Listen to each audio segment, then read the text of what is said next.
La question qui me trotte dans la tête depuis vendredi soir, c'est comment est-ce qu'on va repartir contre l'Écosse? Et attention, hein, ne vous méprenez pas, quand je dis repartir, je parle pas de changer les joueurs. Il y a des joueurs qui sont passés à côté, on est d'accord, mais il faut pas oublier un truc, c'est que c'est des professionnels. Ils le savent, ils se remettent en question et à mon avis, ils ont passé des nuits pires que nous ces derniers jours. Quand je parle de repartir, c'est plutôt comment repartir stratégiquement. Parce que j'ai eu cette impression, mais je pense comme tout le monde, qu'on a été dominé dans tous les secteurs contre l'Irlande, mais ça c'est les impressions qu'on a à chaud. Et il faut voir un match plusieurs fois, enfin en tout cas pour ma part, j'ai besoin de voir un match plusieurs fois pour pouvoir bien l'analyser, comprendre ce qui a marché, pas marché, en fait tenter de comprendre et d'expliquer. Donc ne m'en voulez pas, mais au milieu de cette vidéo, là où on va parler de la composition du 15 de France contre l'Écosse, il y aura un petit retour, même une partie retour analytique, parce que j'ai des pistes de réflexion que j'aimerais bien partager. Par exemple, tu les as vus, les Français, on a l'impression qu'ils sont plusieurs fois dans le match contre l'Irlande, à 2 ou 3 pour plaquer un Irlandais, sans pour autant gagner la ligne d'avantage, faire reculer le mec sur le contact ou contester le ballon. Et donc ça par exemple, c'est un sujet sur lequel j'ai bossé un petit peu, c'est sur la défense du 15 de France. Est-ce que oui ou non, on a eu des difficultés et comment les expliquer? C'est-à-dire, est-ce que c'est nous, notre système défensif qui a été inefficace,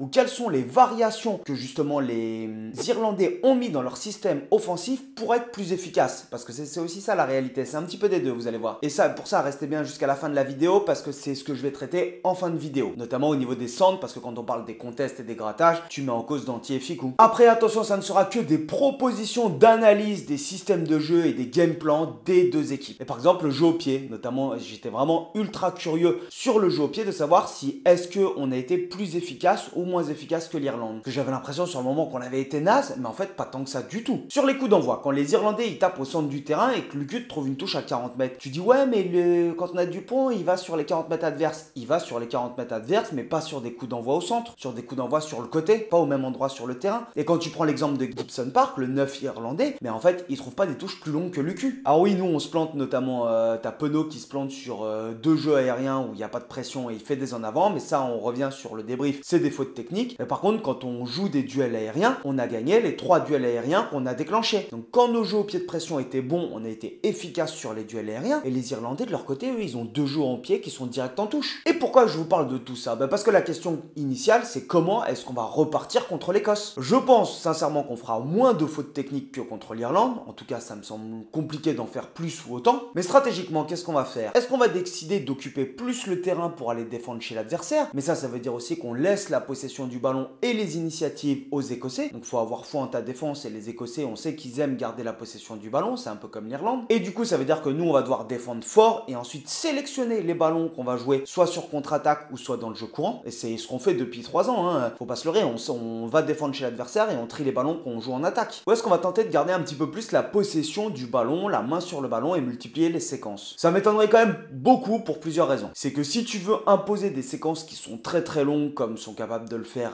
l'Irlande ou la Nouvelle-Zélande ou les Box, et encore les Box ils le font pas tant que ça, hein, c'est des choses qui s'entraînent. Les joueurs ils doivent être entraînés pour ça, pour avoir cette capacité à tenir le ballon et multiplier des séquences de jeu. Et je ne pense pas que ça soit le cas à l'heure actuelle. La seconde, c'est que tu es obligé quand tu entraînes une équipe de changer ta façon de jouer, de l'adapter au fur et à mesure du temps et de le faire évoluer. Mais quand tu es sous pression après une défaite où tu as pris 38 points à domicile, c'est pas le moment. Je connais pas beaucoup de staff qui se disent après une défaite, on change tout. On remet tout en cause. Surtout quand tu as des nouvelles têtes dans le staff. Imagine la pression qu'ils ont les mecs. Le staff précédent, ils ont tous les records, le record du nombre de points, les 80% de victoires, nanani nanana. Et toi t'arrives, mais tu te fais déglinguer en touche, t'es entraîneur de la touche, alors qu'avant t'en avais une bonne de conquête. Grosse remise en question à mon avis et sacrées insomnies. Et donc tout ça, ça nous amène à la composition. Évidemment qu'elle ne va pas changer. Ça n'aurait aucun sens de changer une composition au milieu d'un bloc de 2 matchs. Si tu veux faire tes rotations, et tous les clubs font ça généralement, c'est tu enchaînes ton bloc de 2 ou 3 matchs et puis tu changes derrière. Les mecs ils sont professionnels, ils ont perdu, ils le vivent encore plus mal que nous. Donc on va partir sur cette composition et sur une note du coup sur l'attaque irlandaise ou la défense du 15 de France, c'est un petit peu des deux, où je vais vous soumettre des hypothèses. Mais avant, c'est le moment de mettre la petite cloche et de t'abonner si c'est pas encore le cas. Et si tu veux me soutenir, j'ai lancé un projet de crowdfunding pour faire des t-shirts et des sweatshirts du 15 de France en coton 100% bio, avec des petits motifs qui sont sympas pour soutenir la France pour le tournoi Destination. Pour le moment, on est à 2/3 des objectifs pour lancer le crowdfunding et ça serait vraiment chouette si ça se fait, je vous le dis. Alors évidemment, il y a ma femme aussi parce que c'est unisexe, donc ça va aussi bien aux hommes qu'aux femmes, donc c'est un super cadeau, surtout qu'il y a la Saint-Valentin là, il me semble, le 14 février. Eh, faites pas les crevards, hein. Et donc tout ça pour revenir à ma femme, il y en a qui m'ont dit mais Charles, tu veux pas que ça soit ta femme qui présente la chaîne? Je suis allé la voir, je pensais qu'elle allait me dire non, elle m'a dit oui. Donc ça se trouve, vous me verrez bientôt plus sur la chaîne, ça va être ma femme qui va présenter. En tout cas, si vous voulez me donner de la force, force, vous avez la possibilité de précommander ou de commander un t-shirt ou un sweatshirt. Il y a des très grandes tailles, ça va jusqu'au 5XL. Je vous mets le lien dans les commentaires et dans la description. Allez, on y va? Pour ce match en Écosse, on va commencer par les avants. Il n'y a aucun doute, à gauche, on a Baye. Il a fait un match pour moi, mais extraordinaire. J'ai une séquence en tête où quand il rentre après la blessure de Wardy, sur une séquence de jeu, parce qu'on a eu quand même quelques séquences, il ne faut pas l'oublier, il touche 6 fois la balle en déclenchant des duels avec des petits steps juste avant le contact et tout. Ah, une machine, hein. Le mec il a joué 50 minutes, il sort, il rentre frais comme un gardon. Au talon, on pouvait se poser la question avec Movaka, pour moi qui nous coûte cher avec ce plaquage manqué sur Doris. Derrière amène un break irlandais, puis derrière sur la même action en fait c'est là où il met le timbre à Tadburn qui arrive et ensuite il monte en pointe et c'est une porte de saloon à lui tout seul où c'est Tadburn qui va marquer. Après moi je suis partisan de laisser jouer les joueurs sur 2 matchs, c'est ce que je vous ai dit. Et Galtier il a fait le choix de laisser Movaka. À droite on a Antonio. Sur le banc avec la blessure de Reda Wardy, on voit revenir Sébastien Taofi Fenua. Il connaît la boutique, rien d'anormal. Aldeguerri il reste à droite.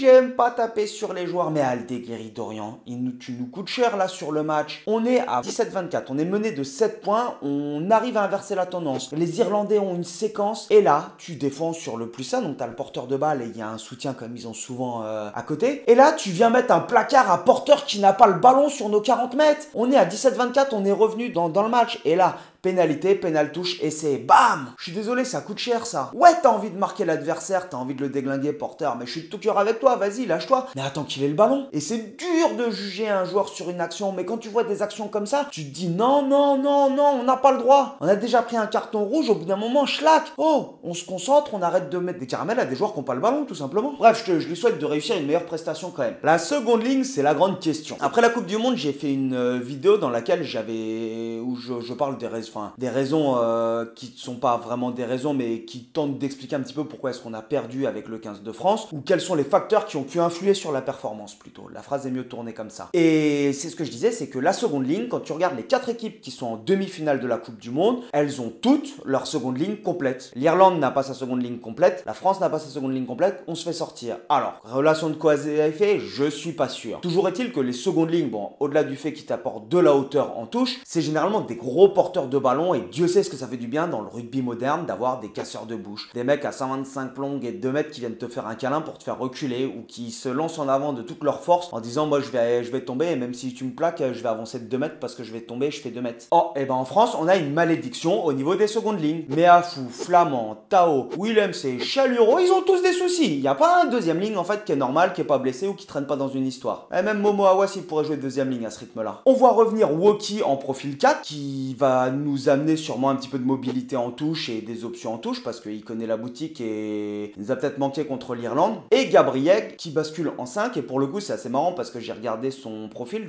ses stats, il fait quand même 2 mètres et 119 kilos. Sur le banc on va retrouver Twilaghi et moi j'ai adoré son entrée. Alors après c'est toujours facile d'adorer un petit chouchou, un petit jeune qui débarque et qui fait 145 kilos en emmenant tout sur son passage. Honnêtement j'ai l'impression qu'on peut que l'apprécier. Même si je maintiens que ça serait pas mal à droite, hein, pilier droit.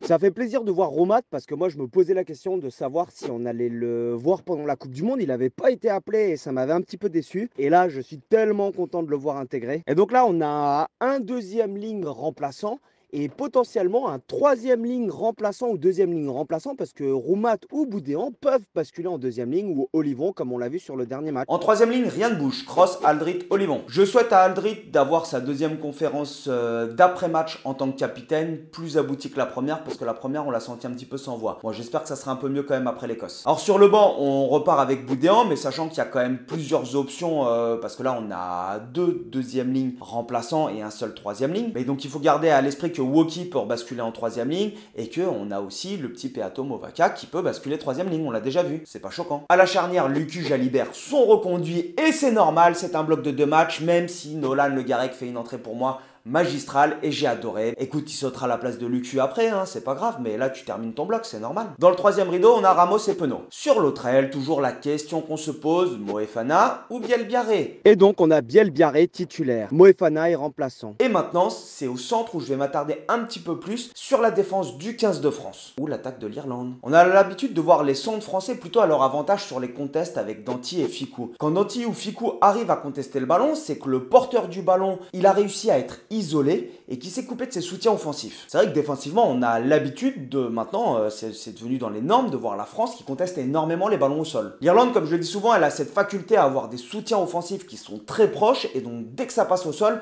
les soutiens sont immédiatement là. Et donc c'est pour ça que c'est toujours une guerre vraiment tactique quand tu joues l'Irlande dans les rucks, c'est pour quelle option tu vas opter pour ralentir tes sorties de balles et la vitesse d'intervention des soutiens offensifs irlandais. En reprenant les séquences irlandaises, sur un certain nombre de relances de jeu, le porteur du ballon repique vers l'intérieur. C'est assez particulier, car normalement, tu essayes d'aller attaquer toujours le joueur vers l'extérieur pour réussir à générer de la vitesse ou de l'avancée. Mais sur ce match, très souvent, il venait attaquer le premier leader défensif. Alors la question que je me suis posée, c'est la suivante. Est-ce que c'est parce que la France défendait très bien et montait légèrement sur l'extérieur, ce qui forçait le porteur du ballon à rentrer sa course, ou est-ce que c'était une volonté de l'Irlande pour consommer plus de joueurs sur le plaquage et potentiellement te couper de ces joueurs à forte capacité de venir contester les ballons? Parce que si c'était l'objectif de la France, cela veut dire que le premier leader doit contester fort, car on consomme déjà le leader 2 et le leader 3 sur le plaquage. Et on le voit à plusieurs reprises, ce premier leader défensif, il vient contester le ballon sans réussir à être récompensé. C'était le choix de l'Irlande, en réalité c'est extrêmement bien joué, car tu consommes 2 à 3 joueurs par relance de jeu, soit au tank de soutien offensif, mais ça c'est extrêmement rare. Et donc dites-moi dans les commentaires, alors peut-être que tout le monde n'a pas suivi, en tout cas moi je me suis compris et c'est l'essentiel, mais dites-moi dans les commentaires pour ceux qui ont suivi un petit peu, est-ce que vous pensez que